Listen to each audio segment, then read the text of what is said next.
அதிமுக ஆட்சி தானாகவே கவிழப் போகிறது என்றும் அதற்காக கனவு காண வேண்டாம் என்றும் திமுக தலைவர் ஸ்டாலின் தெரிவித்துள்ளார்.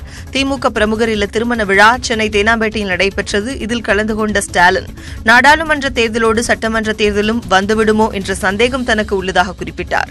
அரசுக்கு எதிராக பன்னீர்செல்வம் உள்ளிட்ட 11 பேர் வாக்களித்தது தொடர்பான வழக்கில் பிப்ரவரியில் தீர்ப்பு வர உள்ளதாகவும் அப்போது ஆட்சி தானாகவே கலையும் என்றும் அவர் கூறினார். அரசை எதிர்த்து ஓட்டு போட்டவங்க ஓபிஎஸ் சேர்த்து 11 எம்எல்ஏக்கு அவங்க பதவி இருக்கலாமா இருக்கக்கூடாது என்று உச்சநீதிமன்றத்தில் அந்த வழக்கு நடந்து கொண்டிருக்கிறது. அது பிப்ரவரி மாதம் முதல் வாரத்தில் அதற்கான தீர்ப்பு வரப்போகுது. அப்படி வருகிற போது நிச்சயமாக தமிழ்நாட்டிலே எடப்பாடி தலைமையில் இருக்கக்கூடிய இந்த ஆட்சி இருக்க போகிறது இல்லை. இதை சொன்னா எடப்பாடி சொல்லுவார், ஸ்டாலின் கனவு கண்டுட்டு இருக்காங்க. கனவெல்லாம் காணவனா, நினைவாவே நடக்க போகுது. உன் ஆட்சியை கவுக்கத்துக்கு கனவு காரணமானாங்க. கனவெல்லாம் காண வேண்டிய அவசியமே கிடையாது. ஆக நினைவாகத்தான் உருவாக போகிறது. கிருஷ்ணகிரி மாவட்டம் ஓசூர் அருகே பட்டப்பகலில் கர்நாடகாவைச் சேர்ந்த மது பாட்டில்கள் சட்டவிரோதமாக விற்கப்படும் காணொலி வெளியாகியுள்ளது. தமிழகத்தில் காலை 12 மணிக்கு மதுக்கடைகள் திறக்கப்பட்டு விற்பனை செய்யப்படுகின்றன.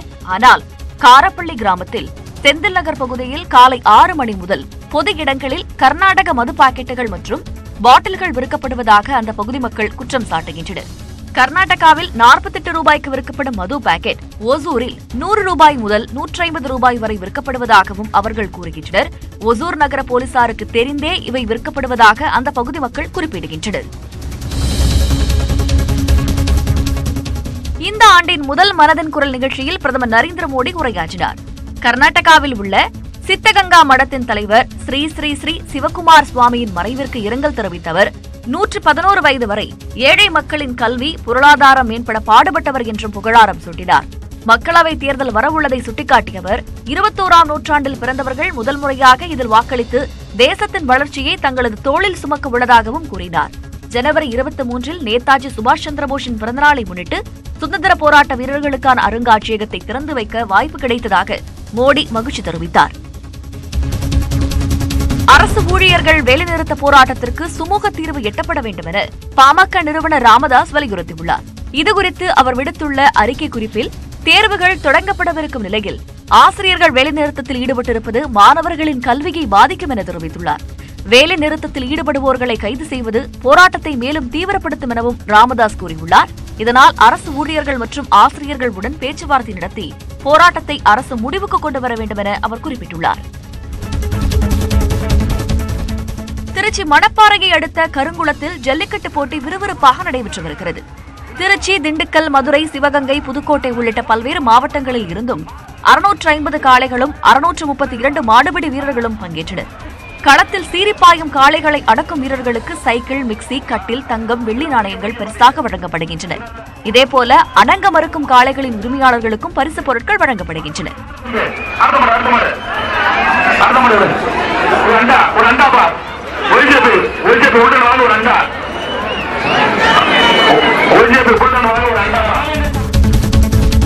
ஹைட்ரோ கார்பன் திட்டத்தை கண்டித்து திருவாரூரில் உண்ணாவிரத போராட்டம் மேற்கொண்ட 200 விவசாயிகள் மீது வழக்கு பதிவு செய்யப்பட்டுள்ளது.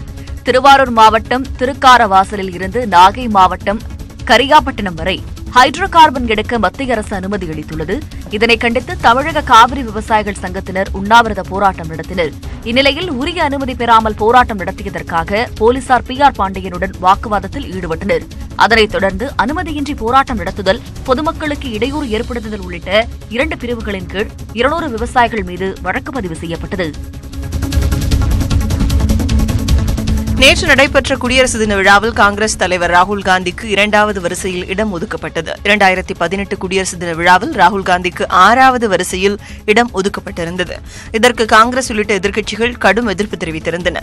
மத்திய அரசு வேண்டுமென்றே 6வது வரிசையில் இடம் ஒதுக்கியதாக காங்கிரஸ் குற்றம் சாட்டியது. இந்நிலையில் சர்ச்சைகளை தவிர்ப்பதற்காக இந்த ஆண்டு குடியரசு தின விழாவில் மத்திய அமைச்சர் நிதின் கட்கரி அருகே 2ஆம் வரிசையில் ராகுலுக்கு இடம் ஒதுக்கப்பட்டது.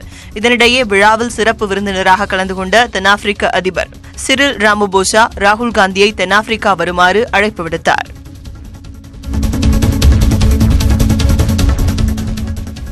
பொதுத் தேர்தல் நடைபெற உள்ள நிலையில் நடப்பு ஆண்டில் முதல் அரையாண்டில் இந்தியாவின் பொருளாதார வளர்ச்சி 6.6 விழுக்காடாக குறையும் என ஜப்பான் நாட்டு தரகு நிறுவனமான நோமுரா தெரிவித்துள்ளது. குறிப்பாக பொதுத் தேர்தல் தொடர்பான நிலைப்பாட்டில் நிலவும் நிச்சயமற்ற தன்மை, சர்வதேச சுணக்க நிலை ஆகியவை இதற்கு முக்கிய காரணங்கள் என அந்த நிறுவனம் கூறியுள்ளது. இருப்பினும் 4வது காலாண்டில் பொருளாதார வளர்ச்சி மந்த நிலையிலிருந்து மீண்டு 7.2 விழுக்காடாக அதிகரிக்கும் என நோமுரா குறிப்பிட்டுள்ளது.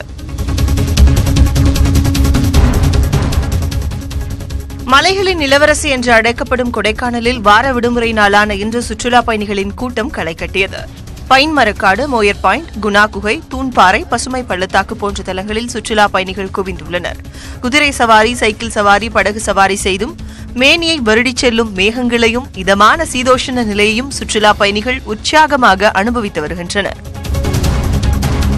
நாடாளுமன்ற தேர்தலில் அதிமுக தலைமையை ஏற்கும் கட்சிகளுடன் தான் கூட்டணி என மீன்வளத்துறை அமைச்சர் ஜெயக்குமார் தெரிவித்தார். மதுரை விமான நிலையத்தில் செய்தியாளர்களிடம் பேசிய அவர், மக்கள் விரும்புகின்ற கூட்டணியை அதிமுக அமைக்கும் என்றார். கூட்டணி அமைகின்ற சூழ்நிலையில் அனைத்து இந்திய அண்ணா திராவிட முன்னேற்ற கழகம்தான் அதன் தலைமையை ஏற்கும். குழு அமைச்சு இப்போ வழக்கமாக தேர்தல் அனௌன்ஸ் பண்ணுறதுக்கு முன்னாடி குழு அமைப்பது வழக்கம். அந்த அடிப்படையில் அமைச்சிருக்கோம். யார் யாரோட எங்களோட வராங்களோ அவங்கள பேசுறதுக்கு தான் அந்த குழு. அதனால் வர்றவங்களை பொறுத்தவரை அவங்க தமிழ்நாட்டு மக்களுக்கு உகந்தவர்களா, தமிழ்நாட்டுக்கு ஏற்றவர்களா, எவ்வளோ கைட்லைன்ஸ் இருக்குது சிஎம் சொன்ன மாதிரி. அதனால் மக்கள் விரும்புகின்ற, மக்கள் ஏற்றுக்கொள்கின்ற, மக்கள் விரும்புகின்ற அந்த ஒரு கூட்டணி தான் நிச்சயமாக இருக்கும்.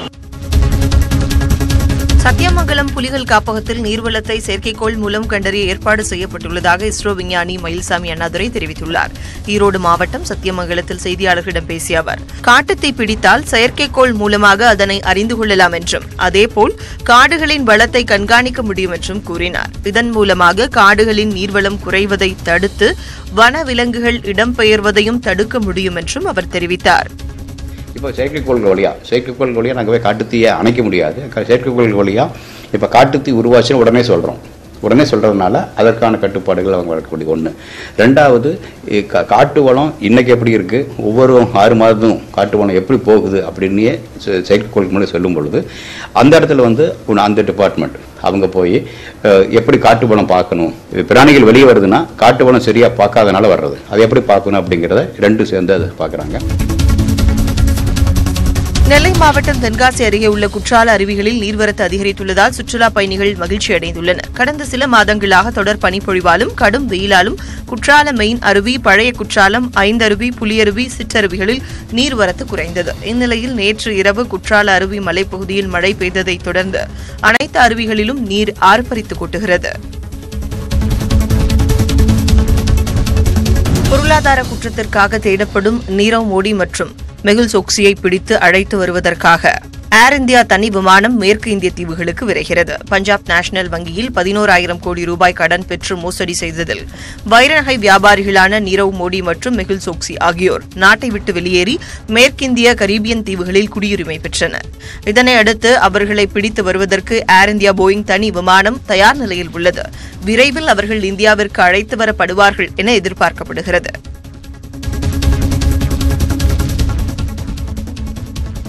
கியூபா நாட்டில் கடந்த 60 ஆண்டுகளில் முதன்முறையாக கிறிஸ்துவ தேவாலயம் கட்டி முடிக்கப்பட்டு திருப்பலி நடைபெற்றது. 1959ஆம் ஆண்டு சோசியலிச புரட்சிக்கு பிறகு கியூபா முழுமையான கம்யூனிச தேசமாக மாறியது. இதையடுத்து அங்கிருந்த கிறிஸ்தவ மத போதகர்கள் வெளியேற்றப்பட்டனர். இதனால் வாடிகனுக்கும் கியூபாவுக்கும் இடையிலான மோதல் போக்கு அதிகரித்து வந்தது.